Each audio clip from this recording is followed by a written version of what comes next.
Hello, everyone. This is Daniel Suarez. Well, this is the Empty Gallery podcast back for another episode. I don't know which episode. Is it 6, 7? We're on I don't know. episode 7. 7. Yeah. We have with us our guest Laura Olohan, who's an artist from East London. I think that counts as East, isn't it? Hackney Wick. My name is Daniel Suarez, and we're not co-hosts. I'm not. I don't know. We're We're equals, buddies. but the other one's Henry Pucknell. We're a little bit more than Alright. friends. Yeah, no. So, all right, cool. Yeah. So this is the first episode we've done in quite a while now. We had a long break. I don't know why. I think we felt a bit uninspired or something. Dan like needed that. time to grow his beard and his hair. I needed time to grow my hair and my beard and to think about a few things. But now we're back after Christmas, and pretty much COVID is nearly gone. I'd say it's nearly history. I don't know. I'm a bit too optimistic about that, but anyway, let's get a proper introduction out of you, Laura. Laura's a really good friend of me and Dan's from university. We can't gas her up enough. Can't hype her up enough. Every time I see some of Laura's work come up on my Instagram, puts a smile on my face. My GF was like, Laura's Instagram is really good, and I'm like, yeah, I know. Comes up on mine we can't overhype Laura. And now we'll just let her take the stage. Let her take the stage. Thank you very much. It's a lovely intro. It's very, very lovely of you to say. So I don't really speak about my work that much, so bear with me. But so I live in Hackney Wick, and I live in a live workspace. It's a warehouse, so there may be some noise. Hopefully no techno playing while I'm doing this. So my practice consists of painting and drawing, and it's very much influenced by what I see in everyday life. So for about 5 or 6 years now, I've been going around collecting photos, subconsciously seeing things in the corner of my eye, and it's turned into like a massive thousands and thousands of pictures of discarded or forgotten objects. So it could be someone's left a glove somewhere or a pair of shoes hanging from a tree. And I started to paint these images. And now it's turned into more of like a linear black and white drawing. So they sort of create their own narrative language. So it's never about people, it's about what's been lost or found. So it's playing with that idea. I've been working on skateboards recently, so I can just show you guys. Here we go. Yeah. Did you see that? Right. Properly? So we've got some examples. Yeah. I actually really like the drawing. I wasn't even aware that you did. The first time I saw paintings was today when I looked through your website. Otherwise, I wouldn't have known that you had any. But the paintings are really nice as well. But I've been looking at the drawings for quite some time. Thank you. So these are all that's meant to be a feather. It's hard to get a good picture of the landscape. So a lot of it, I do a lot of it drawing from memory now anyway. I sort of see something, I'll just remember it. So that feather one, I just was walking along the canal and I saw a feather. I was like, gonna draw that. But I think it works quite well with the skateboard. And they're so detailed and kind of like layered and stuff as well. And me and Dan were saying earlier that the one of the trees kind of reminds me of like Stanley Donwood's work, where it's kind of like he's got all the trees kind of like encroaching on a path, and there's a lot of like circle shapes in it and stuff. Yeah. It's interesting. I'm influenced by his work, but it's interesting working with just black and white as well. I think it's more about for me forming a language within the lines and really like investigating an object that's been discarded. So I got best way to do it is to show really. So this is like a glove.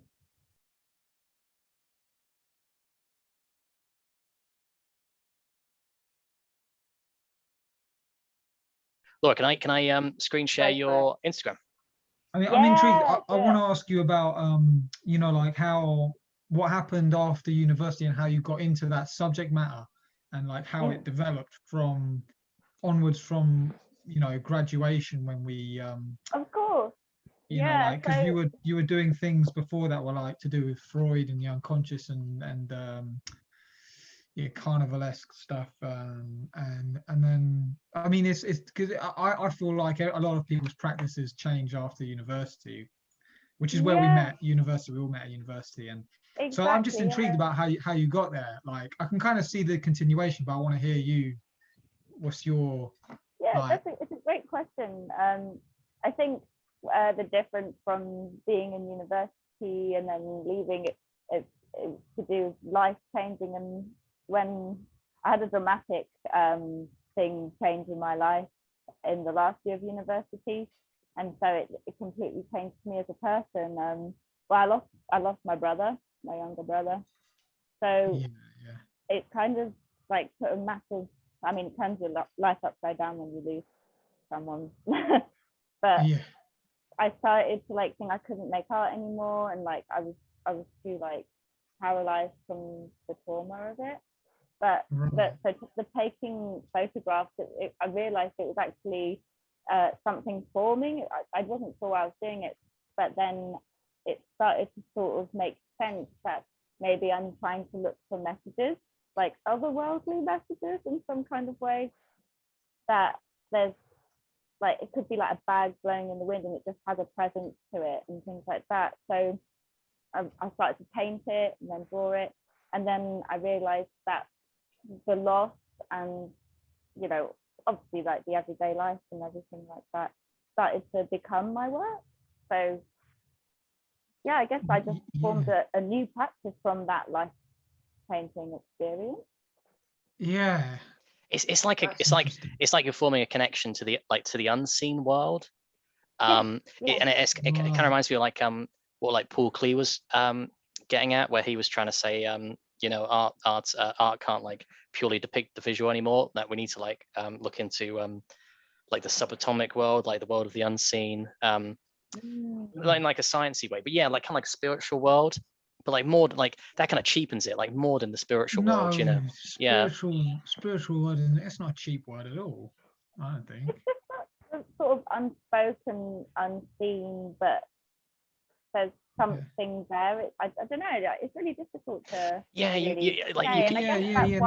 say that, I can see it, I can actually see it now. In life there's like something that going on that we can't explain, but you can feel it going on. I guess like with these things, that's why I do so many lines around it, because there's like, I'm trying over and over again to try and understand like this one detail that has for some reason caught my eye and gave me the urge to photograph it, and then like translate it into something, like try and investigate that, I guess, if that makes sense. Right, so this is really more related to what happened in your life than I expected. I didn't know that it was so connected to that. But when something like that happens, I mean, it has to be connected to that, doesn't it? I didn't think it was connected to it. It was so subconscious and so unintentional. It took me until about a couple of years ago to actually understand why I was even making the work I was making. But I guess I noticed that like every image that I try and draw up, it doesn't include people. It's more about what's lost, what might not be there, or what could be found, or, you know, all these different things. Yeah, whenever I see it, I kind of it's kind of like a performance has taken place, like, and you're only seeing the leftovers, and it makes you kind of imagine and make up like a narrative in your head for what happened to like leave this glove here, or leave this like a shoe behind or something like that. And I think that's more exciting than like showing the narrative. Is like you're leading the viewer to make up the narrative in their head. Absolutely, yeah. It's like there's a story there, but it's not quite being told. So it's completely empty, but filled with whatever you want to fill it with, and what kind of narrative or what kind of feeling would you get from that, I guess. It's so it's very open. Kind of makes me think of like because I watch a lot of these sort of, my favorite type of film is like a really moody film like Taxi Driver or something. It reminds me of like scenes like film stills, you know, when they do this thing where they move the camera around a place and just show you little bits, and then just to build up the kind of environment for the viewer before they get into the action and the scene and whatever, you know. Scorsese does that a lot. Building up tension with like long takes and stuff. Yeah, tension, but also it's building up like the atmosphere. But it just reminds me of those sort of stills, those film stills, those camera. That film has really great like atmospheric music in it as well. So like set the scene and stuff. And like Laura, whenever I see your pictures, there's kind of like an absurdist angle to it as well. Like, because the world we live in and the way humans behave and kind of think is actually very absurd, you know, like blah blah blah, climate change, we're trying to create all these goods, but at the same time making all these goods is completely pointless because the world's only going to last another 30 years at this rate. But it's all hyper normalized. So I kind of feel like seeing your piece of work where you are looking at detritus and these kind of like funny scenes and stuff, you're taking things into like a new context where you can look at photos and the paintings and stuff, and you can be all like, yeah, actually, when you consider this in isolation, you can see sort of how absurdist it all is, if that makes sense. Yeah, it's like putting a light on the overlooked and discarded, and actually putting that as like giving that the portrait, you know, giving it the attention that it maybe wouldn't ever have normally. So creating a bit of an absurd context, like putting so much tension into a piece of rubbish that someone's just thrown, discarded. Yeah. I mean, I see the scene, the whole scene though, not just the item. I find I'm looking at like the sort of, it's like the corner of the room or something like that. Do you know what I mean? It's kind of like yeah. It's just kind of because if it was just about the object, maybe you would take a real close up, but you've paid attention to the angle and all of this. The surroundings of it as well, the context it was in. It's a bit of a stylish, maybe it's the style of it. I mean, that's what makes for like an aesthetic, like something that makes the picture actually look inviting. Maybe it's as simple as that. I mean, but I'm all into aesthetics right now, but you know, I think that you pay attention to that other stuff in order to, you know, build up more of a picture instead of just the object itself. Do you know what I mean? You've got like you can have like a painting, so you can have something to actually look at. Otherwise, you know, you could just collect these objects and do like a kind of Duchamp and just put it in the gallery, and that's one approach. Yeah, that's true. I think these could be translated into sculptures as well, and I would like to do that at some point. So in terms of like having a space to do that, that would be useful. But which could be doable as well. I mean, that's why I like to paint on objects. So I could show you guys. I found these gravestone looking things, which I have. Hang on a minute, I'm just walking around the warehouse. There should be a link here. Oh, here we go. So can you see that properly? Yeah, that's good. I can see that. So what are those? Are those like little slabs or something? They're like slabs of wood I found by a bridge.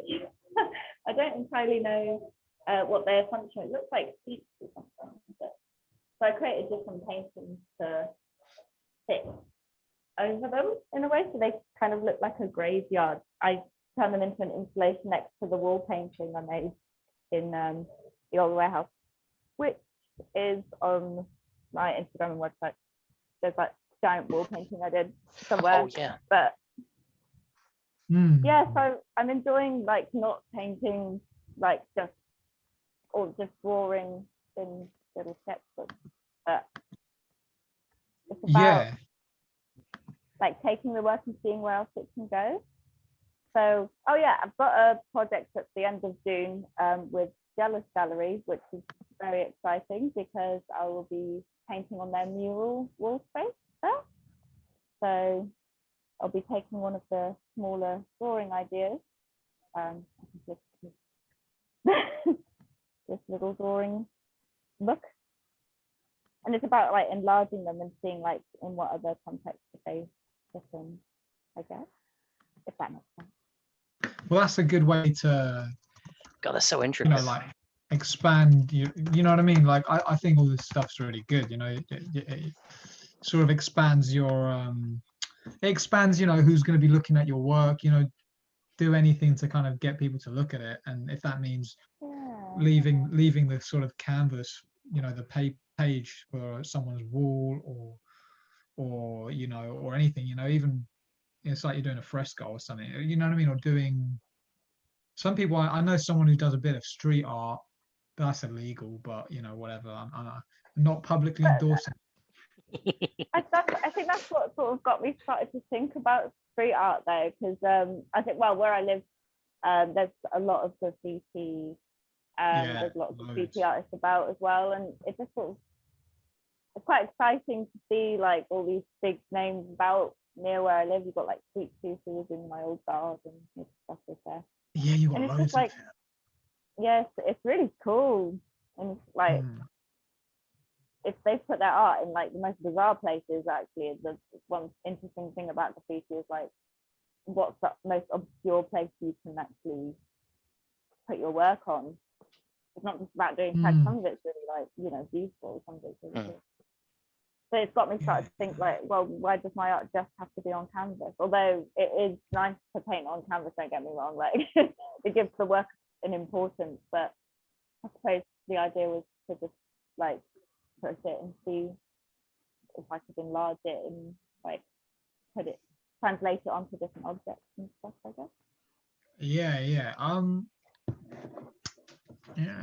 Well, I kind of think that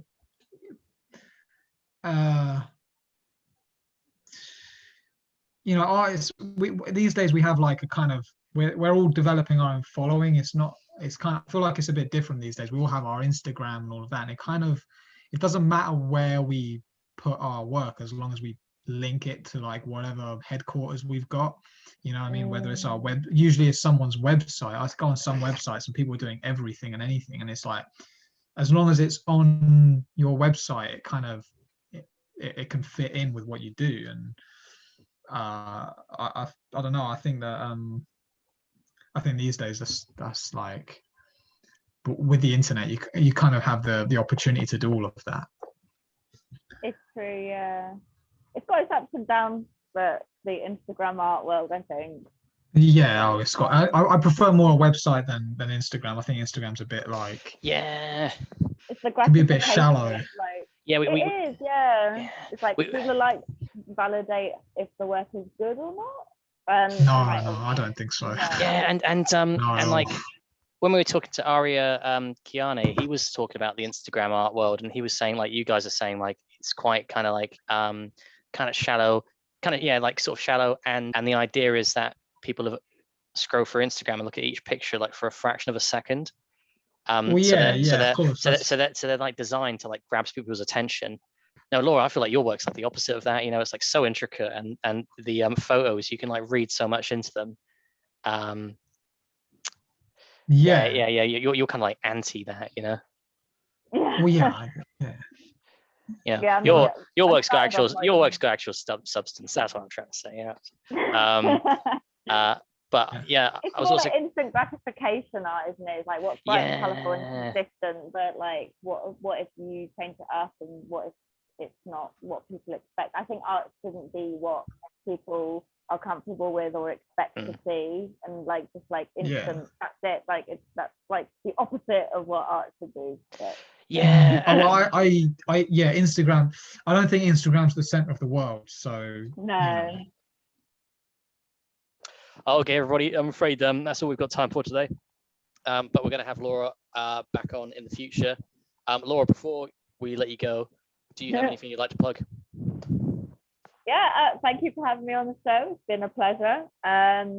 Hopefully we can do another once I have done my project at the end of June with Jealous Gallery. I will be painting a big mural, so I'll get some good pictures to show you guys.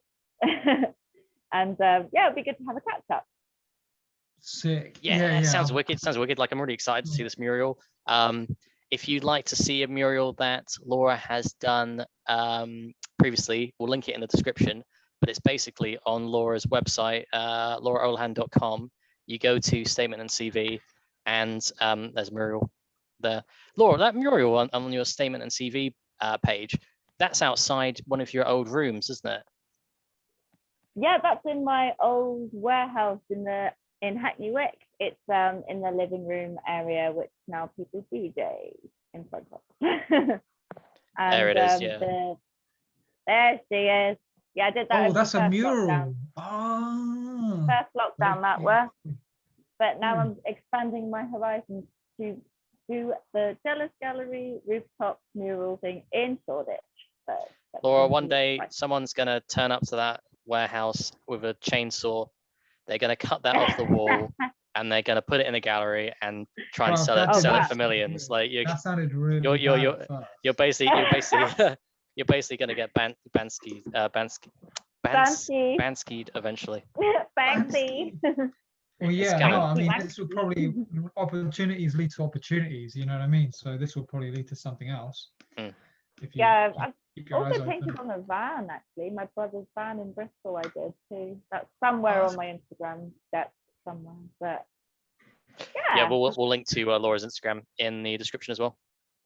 Because I scrolled through the Instagram earlier and I didn't do it justice, you know.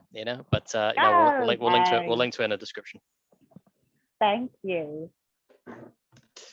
All right, Laura, no, thanks for coming on the show again, and looking forward to having you on again in the future. Thank you very much, you guys. Love to catch up with you as well. And we'll catch up soon. Very good catching up, Laura. We'll see you again soon. And this is where we all wave goodbye. Bye-bye and credits. Woo!